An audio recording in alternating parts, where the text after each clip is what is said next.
Mari kita berdoa. Bapa di dalam surga, terima kasih untuk pagi hari ini. Terima kasih untuk hari yang baru. Terima kasih Tuhan untuk kasih setiamu yang selalu ada dalam hidup kami. Sehingga Engkau hadir di saat pagi hari ini. Di awal daripada pujian dan penyembahan kami.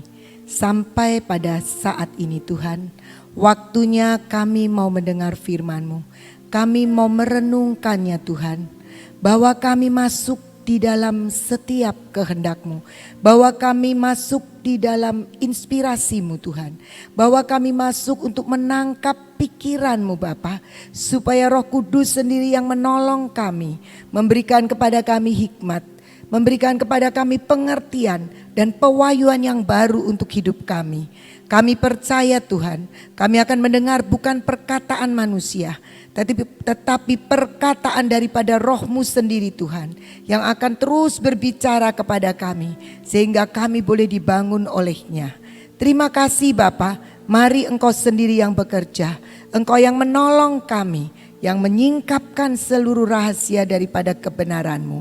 Di dalam nama Tuhan Yesus, amin. Shalom, selamat pagi saudara-saudara yang ada di tempat ini maupun yang streaming. Pagi ini kita akan belajar tentang bagaimana hidup di dalam ukuran Tuhan. Mari kita membaca dari Hakim-Hakim 6 ayat 11 sampai 16. Bagian daripada cerita tentang Gideon. Hakim-Hakim 6 ayat 11 kita akan mulai. Kemudian datanglah malaikat Tuhan dan duduk di bawah pohon tarbantin di Ofra, kepunyaan Yoas, orang Abiezer itu, sedang Gideon anaknya mengirik gandum dalam tempat pemerasan anggur agar tersembunyi bagi orang Midian. Malaikat Tuhan menampakkan diri kepadanya dan berfirman kepadanya demikian. Tuhan menyertai engkau, ya pahlawan yang gagah berani.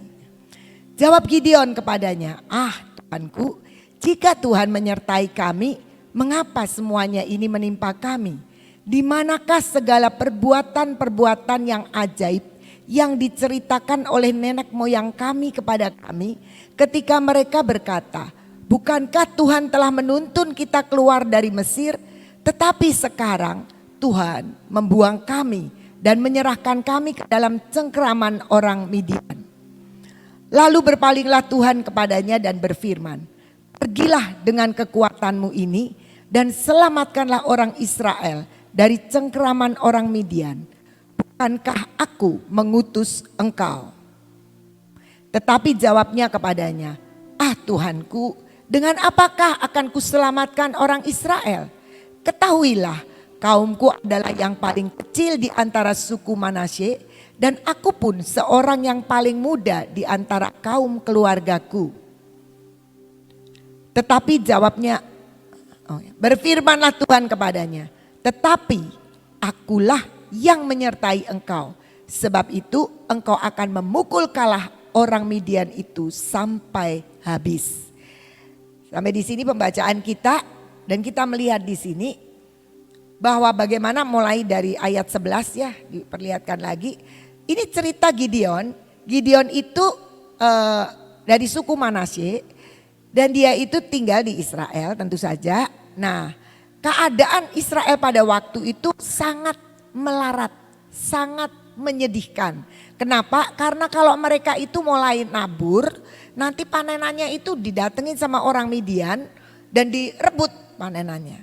Sehingga apa? Sehingga mereka itu berusaha bagaimana caranya supaya hasil dari apa yang ditabur itu bisa dinikmati, termasuk Gideon. Jadi Gideon itu mengatakan, di sini tertulis mengirik gandum dalam tempat pemerasan anggur agar tersembunyi. Jadi kita tahu bahwa Gideon itu juga punya rasa takut. Jadi dia menyembunyikan panenan gandumnya, mengirik gandumnya di tempat pemerasan anggur supaya orang Midian nggak tahu. Tapi kemudian apa yang terjadi? Jadi di sini kita tahu bahwa sebenarnya Gideon itu bersembunyi. supaya panenannya enggak direbut sama orang Midian. Dia merasa dia tidak punya kemampuan untuk melawan orang Midian. Lanjut. Tapi tiba-tiba tampaklah malaikat Tuhan dan datang. Bilang begini malaikatnya, Tuhan menyertai engkau, ya pahlawan yang gagah berani. Kita bayangin orang ngumpet tapi dibilangnya berani. Dan kita tahu bahwa tiba-tiba Tuhan bilang gini, pahlawan. Kita tahu semua ya di sini ya, ada taman makam pahlawan. Semua yang dimakamkan di situ pahlawan-pahlawan. Apa sih pahlawan? Kok bisa disebut pahlawan? Biasanya kalau pahlawan itu dikasih predikat pahlawan karena dia sudah berbuat sesuatu yang mempunyai nilai. Jadi ikut berjuang, mungkin mati tapi mengorbankan nyawa gitu. Ada sesuatu prestasi yang dia lakukan sehingga dapat predikat pahlawan. Tapi sekarang ini kita lihat Gideon, dia belum melakukan apa-apa. Bahkan dia ini ngumpet. Mana ada pahlawan yang ngumpet. Perang terus dia ngumpet di belakang, nggak mungkin. Semua yang namanya pahlawan itu pasti dia sudah melakukan sesuatu sehingga berjasa, menolong orang, menolong bangsa dan sebagainya. Tapi di sini kita melihat bagaimana Tuhan yang bilang, jadi kalau Tuhan bilang itu nggak pernah salah. Dia bilang engkau pahlawan yang gagah berani. Hebat sekali ya. Belum apa-apa sudah dibilang pahlawan. Kita nggak pernah mau menyebut orang pahlawan kalau dia nggak lakukan apa-apa. Bahkan ada istilah pahlawan kesiangan. Mau menolong tapi udah terlambat. Nah itu sebutannya pahlawan kesiangan. Kenapa? Karena tidak ada satupun orang dapat predikat di hadapan manusia kalau dia tidak berprestasi apa-apa. Kalau dia nggak lakukan apa-apa. Tapi mari kita belajar bagaimana menurut ukuran Tuhan sampai Gideon belum melakukan apapun dia sudah disebut pahlawan. Bahkan dibilang gagah berani. Beraninya aja nggak ada. Ngumpet kok, orang yang bersembunyi itu nggak ada yang berani. Gitu. Tapi dikatakan engkau pahlawan yang gagah berani.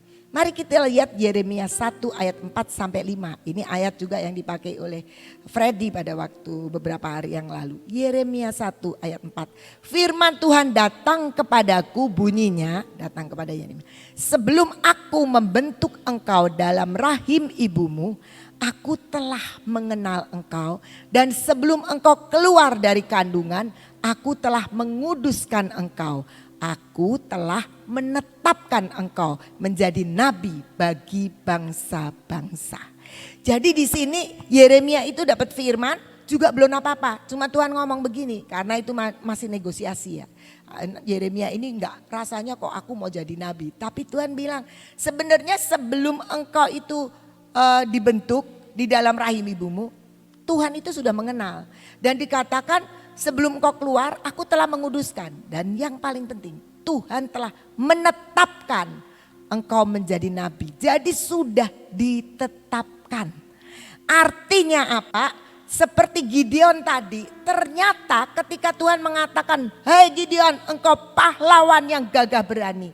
Karena sebenarnya sudah ditetapkan Gideon. Sebelum dia lahir, sebelum dia ada di rahim ibunya, sudah ditetapkan akan menjadi pahlawan. Dan dia itu pahlawan yang gagah berani. Cuma belum muncul aja.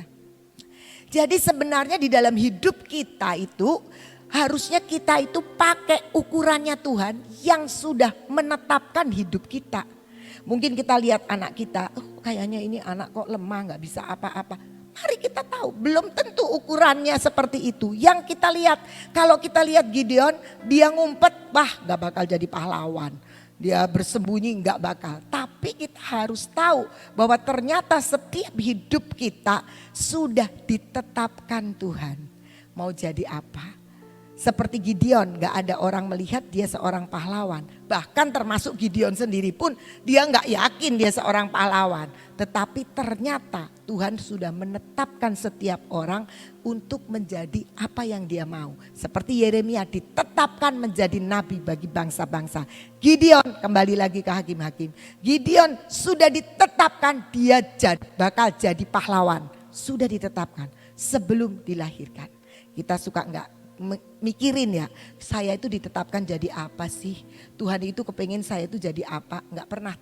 Yang kita pikir adalah yang kita lihat sekarang. Saya mungkin gak bisa apa-apa, saya mungkin tidak punya modal untuk kerja, saya mungkin yang kita lihat aja. Tapi kita tidak pernah mencari apa yang Tuhan tetapkan. Dan itu sebenarnya ukuran Tuhan. Dan yang Tuhan mau untuk kita hidupi. Dia mengukur hidup kita itu ternyata jauh lebih dari yang kita pikirkan. Gideon tidak pernah berpikir, dia maunya ya sudah asal selamat, asal panenannya, gandumnya enggak direbut orang Midian, cukup ngumpet aja. Kan ngirik gandum enggak mungkin dikontrol di tempat anggur, ya kan. Nah, tapi ternyata lebih dari itu yang disediakan Tuhan. Lebih dari itu yang ditetapkan Tuhan atas kehidupan Gideon. Termasuk juga kehidupan kita. Nah, mari kita lihat ya. Kita lihat dari hakim-hakim tadi. Lanjut yang ke-14 coba. Lalu berpalinglah Tuhan kepadanya dan berfirman. Pergilah dengan kekuatanmu ini. Dan selamatkanlah orang Israel dari cengkeraman orang Midian. Bukankah aku mengutus engkau? Pergilah dengan kekuatanmu. Kekuatannya Gideon seberapa? Gak ada. Belum perang, belum apa. Tapi Tuhan gak bilang begini. Nih saya kasih tongkat otoritas. Nih saya kasih kamu bom. Nih saya kasih kamu ini. Supaya kamu pergi tuh lawan orang Midian. Tidak. Tuhan bilang dengan yang kamu ada. Pergi dengan kekuatanmu. Gideon pikir saya kan gak punya apa-apa. Makanya Gideon ngomong, aku ini nih keturunan dari Manasye yang paling kecil, keluarga aku. Itu kalau kita lihat tadi itu kita baca di ayat-ayat selanjutnya. Dia mengatakan bahwa dia itu gak ada apa-apanya. Tapi Tuhan bilang, apa yang ada di padamu, kekuatanmu ini itu yang kamu pakai untuk kamu pergi. Jadi ternyata kembali lagi Tuhan itu ingin mengorek kita, membawa kita dalam satu pengertian. Bahwa Tuhan itu menciptakan kita dengan sebuah kekuatan, sebuah potensi, sebuah kemampuan yang dahsyat sebetulnya. Yang kita tidak pernah pikir, saya gak bisa apa-apa. Ya saya mah orang kecil, saya ngikut aja di belakang. Orang tuh paling seneng kalau pelayanan seneng jadi pendoa syafaat, gak kelihatan. Kenapa? Takut ditembak. Kalau yang jadi pemimpin pujian di sini jelek, pemimpin pujiannya jelek. Musiknya nggak karuan, pemain musiknya. Padahal sebenarnya pendoanya yang kurang kenceng barangkali. Tapi pendoa nggak pernah disalahin. Karena entah doanya ngantuk, diem, yang penting diem, duduk, padahal tidur. Tapi nggak pernah disalahin. Nah jadi orang lebih aman. Padahal sebenarnya Tuhan itu punya sesuatu yang besar dan dahsyat di dalam kehidupan kita. Karena itu dia bilang sama Gideon, pergi dengan kekuatanmu. Tuhan gak tiba-tiba tiup dia kasih kekuatan, enggak. Tapi ada di dalam yang belum pernah kamu keluarkan, yang kamu tidak pernah tahu. Ada kan yang dikatakan bahwa teori kepepet. Orang kalau sudah kepepet itu bisa macam-macam. Dulu saya pernah ingat ada saudaranya suami saya ya, dia tinggal di kampung lah di Jatiwangi kalau nggak salah. Pada waktu ada kerusuhan dia cerita dia bisa lompati tembok. Perempuan loh ini, lompati tembok lari ke tetangga. Waktu dilihat ya temboknya tinggi kayak gitu kok bisa. Nggak bisa kalau diulang pasti nggak bisa. Tapi waktu kepepet itu bisa. Nah seringkali Tuhan juga mepet-mepet kita supaya keluar yang di dalam kita. Nah tapi sebenarnya sudah ada di dalam diri kita kemampuan dan kekuatan itu. Jadi kita melihat di sini Gideon juga. Yang dia pikir dia tuh kecil. Dari kaum yang paling kecil. Dari keluarganya pun dia yang paling muda. Yang gak punya apa-apa itu pikiran dan ukurannya Gideon terhadap dirinya sendiri. Tapi Tuhan menyingkapkan di sini. Engkau itu pahlawan. Engkau itu gagah berani. Engkau itu punya kekuatan. Pergi sekarang dengan kekuatanmu. Jadi ekstra-ekstra yang di dalam, cadangan-cadangan yang di dalam itu keluarkan. Karena sebenarnya itu ada. Walaupun kita tidak sadari. Jadi kita melihat di sini bahwa mari kita belajar hidup kita hidupi dengan ukuran Tuhan terhadap kita. Jangan dengan pikiran kita atau pikiran orang lain. Ya udahlah kamu gak bisa, yang ini saja, yang ini saja. Biasanya begitu ya. Kalau kita nunjuk orang juga pasti kita kan ngelihat yang kelihatannya dia mampu. Sehingga tidak beri kesempatan kepada mereka-mereka yang di sekitarnya. Udah kamu bantuin aja. Sehingga yang bantuin ini juga tidak menyadari kemampuannya. Sehingga ya merasa selalu ada di belakang dan selalu ada di bagian asisten aja gitu ya. Nah, mari kita belajar. Apa sih kuncinya itu? Kita lihat Yesaya 41 ayat 10. Janganlah takut sebab aku Tuhan menyertai engkau. Janganlah bimbang sebab aku ini Allahmu. Aku akan meneguhkan bahkan akan menolong engkau. Aku akan memegang engkau dengan tangan kananku yang membawa kemenangan. Tuhan menciptakan kita. Tuhan yang mendesain kita. Pasti dia yang jauh lebih tahu tentang hidup kita. Suami kita, istri kita, orang tua kita tidak pernah bisa mengenal kita dengan sempurna. Karena dia itu bukan pencipta kita. Tapi Tuhan bilang gak usah takut. Karena aku ini akan memegang engkau dengan tangan kananku membawa kemenangan. Ketika dia menciptakan kita, ketika dia memberikan kepada kita setiap kesempatan. Dia berjanji dia akan memegang tangan kanan. Tuhan akan memegang dengan tangan kanannya untuk membawa kita kepada kemenangan. Desain Tuhan atas hidup kita adalah menang. Dia tidak pernah mendesain, oh ini bagian yang menang, ini bagian yang setengah menang, ini bagian itu. Semua adalah kemenangan. Tapi kita lihat, di awalnya dikatakan gak usah kamu takut sebab aku menyertai engkau. Dan ternyata penyertaan Tuhan itu segala-galanya buat hidup kita. Kalau kita tidak punya penyertaan Tuhan, kita gak akan sampai kepada kemenangan. Kamu gak usah takut karena aku menyertai engkau. Kamu gak usah bimbang sebab aku tetap Allahmu. Aku meneguhkan bahkan menolong engkau. Aku memegang engkau. Bukan kita loh yang pegang Tuhan. Tuhan yang mau pegang kita. Cuma kita suka biasanya mungkin suka gak mau dipegang lah. Gimana? Udah kepepet ini. Gak bisa kalau begitu. Nurut Tuhan itu, memang kalau nurut Tuhan itu gak cepat ya. Kita semua mau instan. Kalau kita berdoa menit berikutnya Tuhan menolong kita. Padahal Tuhan itu punya jalan banyak. Ketika Gideon diutus juga gak tiba-tiba besok orang Midian sudah bisa kalah.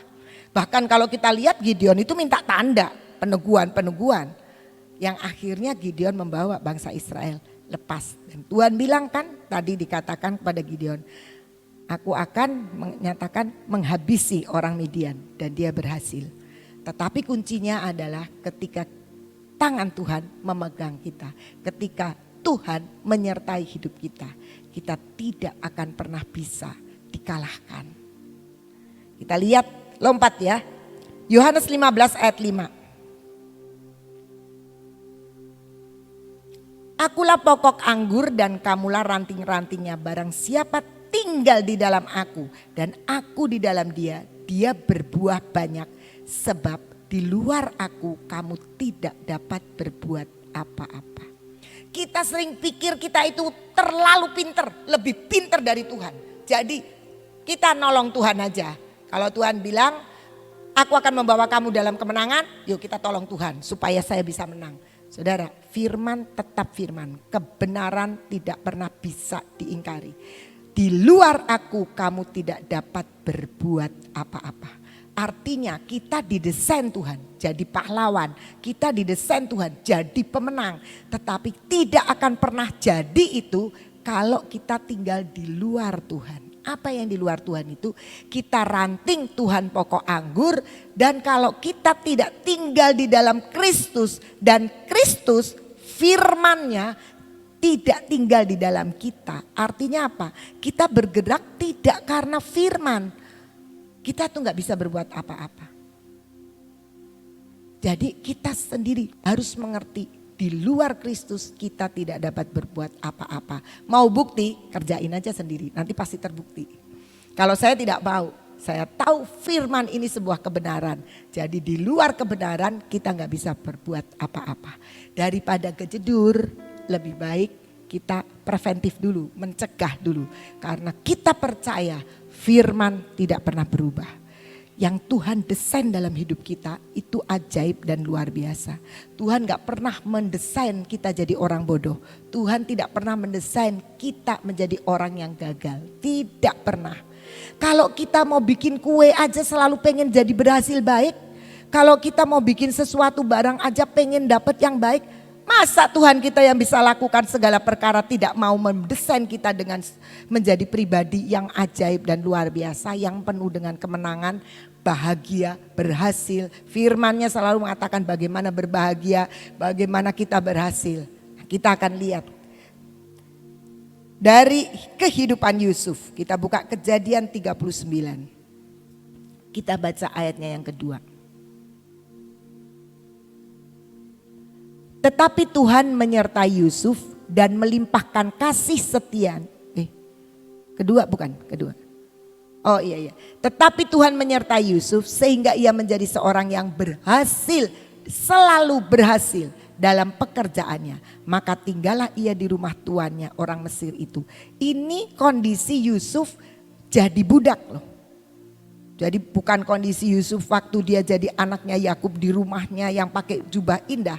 Kondisi Yusuf jadi budak di keluarga Potifar. Dikatakan Tuhan menyertai Yusuf sehingga ia menjadi seorang yang selalu berhasil.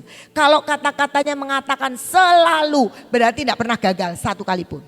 Selalu berhasil dalam pekerjaannya. Jadi kita semua bekerja nggak ada yang kepengen gagal. Apalagi ya udahlah nggak apa-apa, gagal 10% masih berhasil 90%. Tuhan nggak desain seperti itu. Selalu berhasil, tapi kuncinya yang atas karena ada penyertaan Tuhan atas Yusuf. Walaupun yang dikerjakan itu ngosek WC, walaupun yang dikerjakan itu ngepel, tapi dalam pekerjaannya sebagai budak yang mungkin pekerjaannya dianggap sepele, hina, rendahan, dia berhasil. Kita yang punya pembantu 5 barangkali gak pernah ngepel. Coba kalau ngepel berhasil apa enggak. Jangan-jangan pembantunya lebih bersih daripada kita. Artinya kita tidak punya kemampuan yang lebih dari pembantu.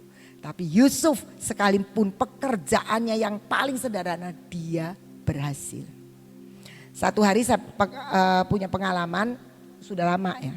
Saya punya pembantu itu grup pembantu yang nggak bersih tuh. Gitu.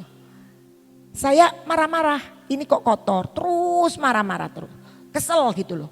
Ya saya pikir dia tidak sungguh-sungguh atau dia tuh memang males atau gimana. Kan kalau biasanya begitu ya, kalau pulang liatin, lagi duduk di meja makan liatin itu kok masih ada debu loh, itu kok kotor, lapnya pakai lap yang kotor kayak gitu jadi kurang bersih. Saya bergumul terus dengan pembantu itu.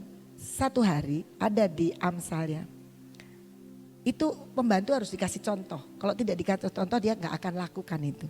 Ketika saya dapat firman itu, oh ya saya langsung panggil pembantu-pembantu saya dan saya ngajarin ngelapin. Saya harus membuktikan bahwa saya lebih pintar dari dia. Saya bisa ngelap itu ya harus bawa 2 lap. 1 kering, 1 basah. Yang basah duluan nanti dikeringkan sama yang kering. Itu dulu gitu. Ngepel harus begini. Jadi saya ngajarin, tapi sebelum ngajarin saya bergumul dulu. Enaknya kalau ngelap yang bisa bersih itu bagaimana ya? Akhirnya bisa berhasil dan pembantu saya benar, firman Tuhan benar. Pembantu saya akhirnya pintar ngelapin.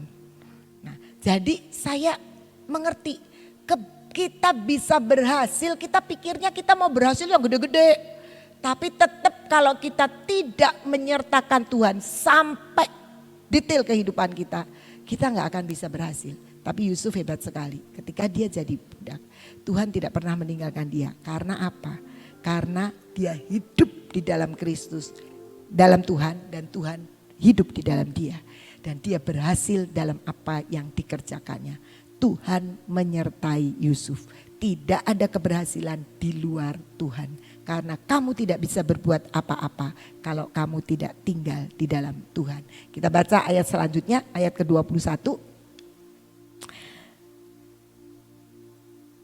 Tetapi Tuhan menyertai Yusuf dan melimpahkan kasih setianya kepadanya dan membuat Yusuf kesayangan bagi kepala penjara. Ini lagi jadi narapidana loh Yusuf. Karena difitnah oleh istri Potifar. Tetapi ternyata penyertaan Tuhan itu enggak mentok tembok. Oh Yusufnya masuk ke penjara. Jadi Tuhannya enggak bisa. Bisa. Tuhan tetap bersama dengan Yusuf. Di penjara, di liang tutupan disebutnya. Dia menyertai Yusuf dan penyertaan Tuhan membuat Yusuf itu terima kasih setia Tuhan. Pemeliharaan, disayang sama kepala penjara. Bukan karena Yusufnya ganteng. Bukan karena Yusufnya punya kelebihan. Nyuap, ngasih duit, bukan. Tapi karena Tuhan menyertai Yusuf.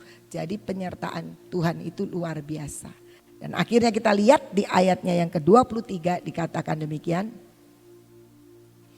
Dan kepala penjara tidak mencampuri segala yang dipercayakannya kepada Yusuf. Karena Tuhan menyertai dia. Dan apa yang dikerjakannya dibuat Tuhan berhasil. Kita percaya tidak ada satupun di antara kita yang kepingin gagal.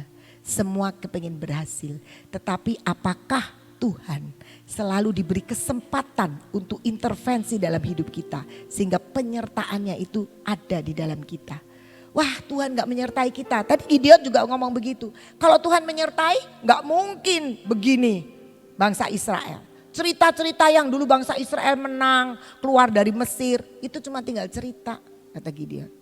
Tapi Tuhan bilang, aku ini sekarang mau pakai kamu karena aku tetap menyertai.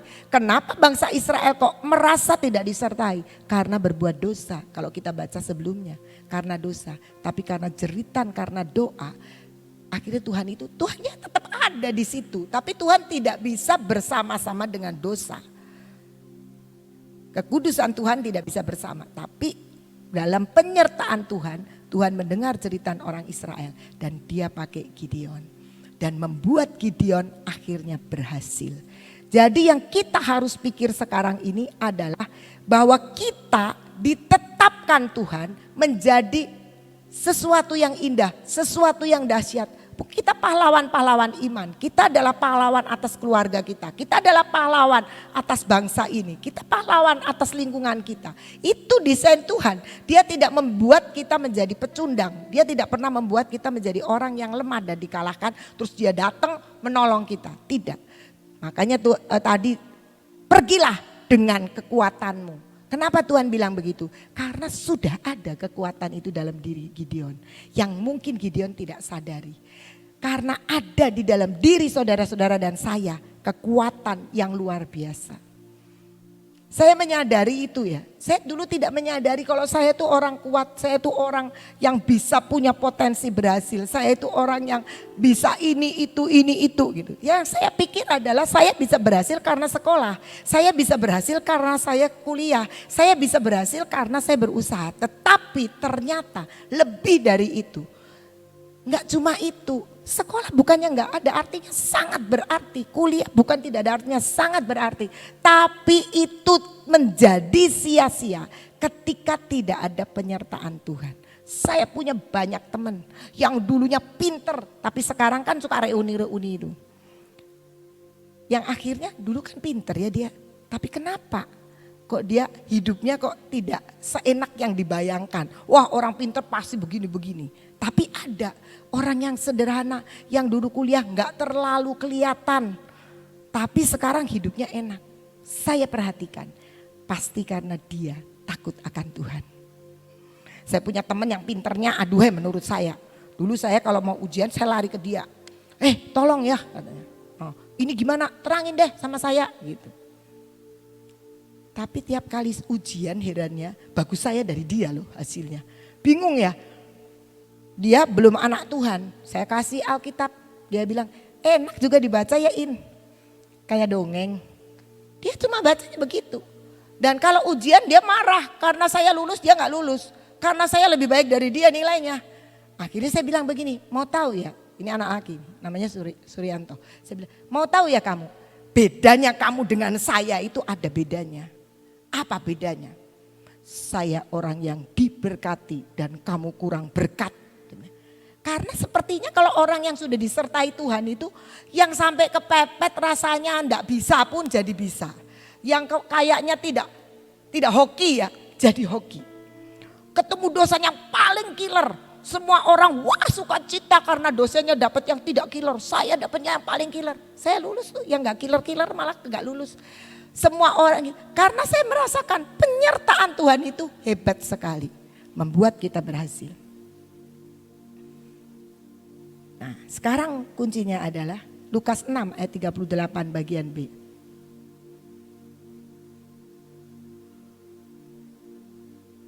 Sebab bagian B ya, ukuran yang kamu pakai untuk mengukur akan diukurkan kepadamu. Hati-hati. Kita seringkali mengukur saya nggak bisa apa-apa. Saya ini orang kecil. Ukuran yang kamu pakai untuk mengukur itu akan diukurkan kepadamu. Jadi harus mengukurnya seperti apa? Ukurannya adalah Tuhan menetapkan saya pahlawan. Tuhan menetapkan saya orang yang menang. Tuhan menetapkan saya orang yang berhasil. Hidup di dalam ukuran Tuhan yang seharusnya kita lakukan. Kita pengen berhasil, tapi aduh saya kan gak bisa apa-apa. Loh, Tuhan menciptakan kita pahlawan. Tuhan menciptakan kita dengan ukuran keberhasilan. Tuhan menciptakan kita orang yang gagah berani. Tapi respon kita gimana? Kalau kita memakai ukuran yang kita pakai adalah ukurannya Tuhan, maka kita akan menjadi seperti yang Tuhan mau. Sebab ukuran yang kamu pakai untuk mengukur akan diukurkan kepadamu. Mari kita mengukur diri kita, orang-orang yang hebat, orang-orang yang luar biasa, orang-orang yang berhasil. Itu desain pertama Tuhan terhadap diri kita. Apakah kita mau rusak itu desain? Tapi Tuhan mengatakan sebelum kamu ada di rahim ibumu, sebelum kamu keluar, aku sudah menetapkan kamu. Ketetapan Tuhan itu hebat dan luar biasa. Kuncinya biar penyertaan Tuhan ada dalam hidup kita. Kuncinya kita harus hidup di dalam Tuhan dan firman Tuhan hidup di dalam kita. Gak pernah baca Alkitab pengen berhasil, gak pernah tahu kita didesain apa. Kita gak mau bersekutu, kita gak mau menyembah. Tadi malam dibilang kan kita menyembah 7 kali menyembah Tuhan. Wah buang-buang waktu, ya bagaimana Tuhan mau menyertai kita. Mari kita belajar hidup dalam ukuran Tuhan. Ukurannya seperti apa? Baca Alkitab, nanti masing-masing akan dibukakan seperti apa ukurannya. Mari kita belajar hidup kita memakai ukuran Tuhan untuk kita menjalani hidup. Dan kita adalah orang-orang yang menang. Kita adalah pahlawan dari kerajaan Allah. Tuhan Yesus memberkati. Saudara, hidup dalam ukuran Tuhan ya. Saya kasih gambaran melengkapi dari apa yang Ibu Ina tadi sampaikan ya. Semua terutama ibu-ibu tahu kan yang namanya telur. Saya yakin tidak ada satupun anak kecil pun tahu telur. Karena telur itu adalah merupakan kesukaan mereka ya. Kalau saudara lihat yaitu telur bebek atau telur ayam, yang paling gampang telur ayam ajalah ya. Di mana-mana ada, di supermarket ada, di pasar ada ya. Nah, sebenarnya kalau kita lihat telur itu destininya apa? Apa sih rencana Tuhan? Ukurannya Tuhan tentang telur itu apa?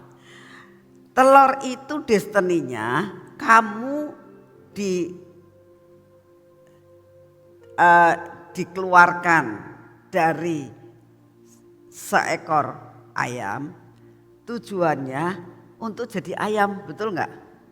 Ya, rencananya telur itu harus jadi ayam. Nah, tapi kalau saudara buka telur itu, nggak ada tanda-tanda dia ada ayamnya, tidak ada tanda-tanda hidup, betul nggak? Tidak ada tanda-tanda hidup. Kamu ceplok ya jadi telur ceplok, kamu godok jadi telur godok ya. Itu tergantung dari kita mau apa. Tapi destininya, tujuan ukuran Tuhan itu harus jadi ayam ya, jadi ayam kecil ya. Tapi seringkali nggak nyampe. Karena apa? Tergesa-gesa, pengen diceplok terus dimakan ya. Jadi pengen digodok terus dimakan. Nah, pengen dibikin orek-orek ya, dan sebagainya.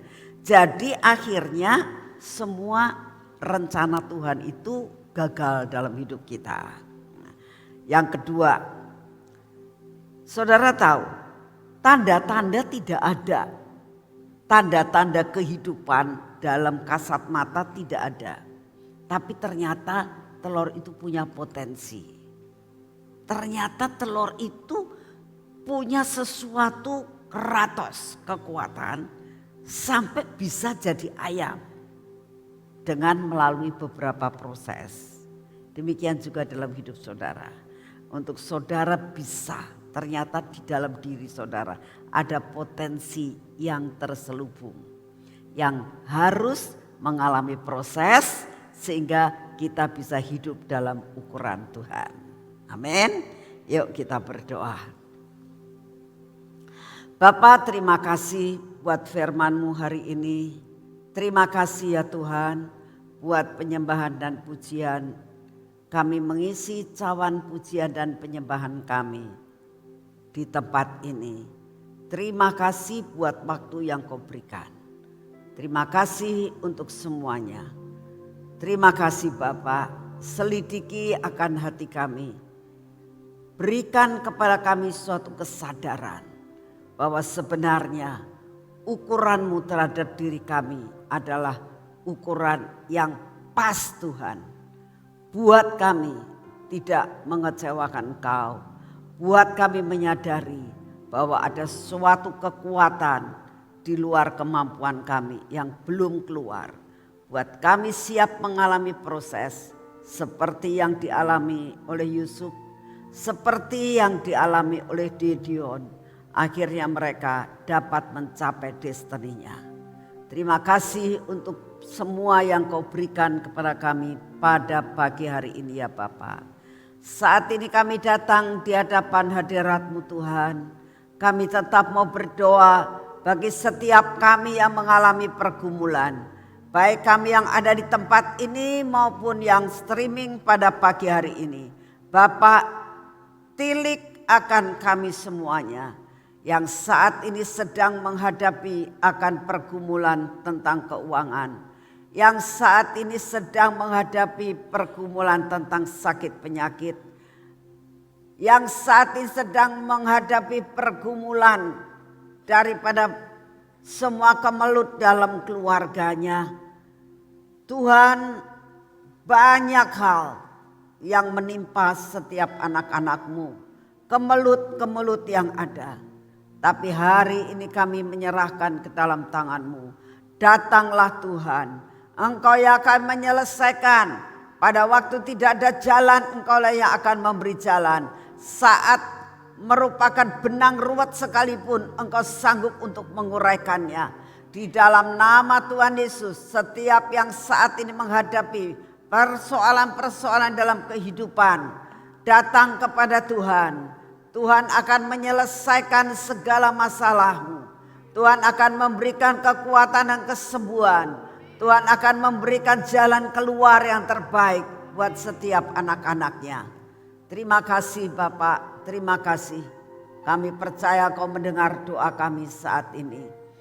Bapak, saat ini juga kami tetap berdoa dengan adanya banyak peraturan, banyak virus, banyak apapun yang berkeliaran di sekitar kami.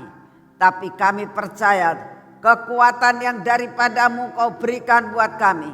Di dalam nama Tuhan Yesus, kekuatan yang tidak diberikan dunia, Engkau beri kepada kami saat ini. Daya tahan tubuh Engkau berikan buat kami hari ini. Sehingga kami mengalami kekuatan, kami mengalami kesehatan, kami mengalami kemampuan untuk dapat menjalani kehidupan kami hari ini. Terima kasih untuk kasih setia-Mu ya Bapa. Saat ini kami datang di hadapan-Mu ya Tuhan. Kami sungguh menyerahkan akan kehidupan kami ke dalam tangan-Mu. Bapa, kami tetap mau berdoa buat bangsa dan negara kami Tuhan.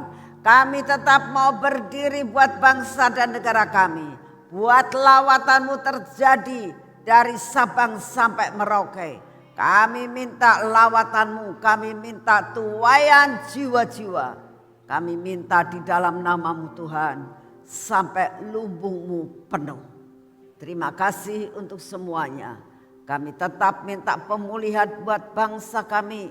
Pemulihan dalam segala bidang, pemulihan dalam politik, pemulihan dalam ekonomi, pemulihan dalam segala bidang Tuhan, pemulihan dalam keadaan sakit penyakit, pulihkan semuanya di dalam negara kami.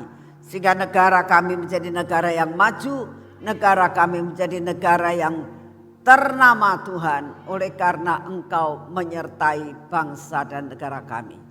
Terima kasih untuk kasih setiamu. Segala puji, hormat dan syukur kami naikkan di hadapan-Mu ya Tuhan. Dan saat ini kita masuk dalam pengurapan.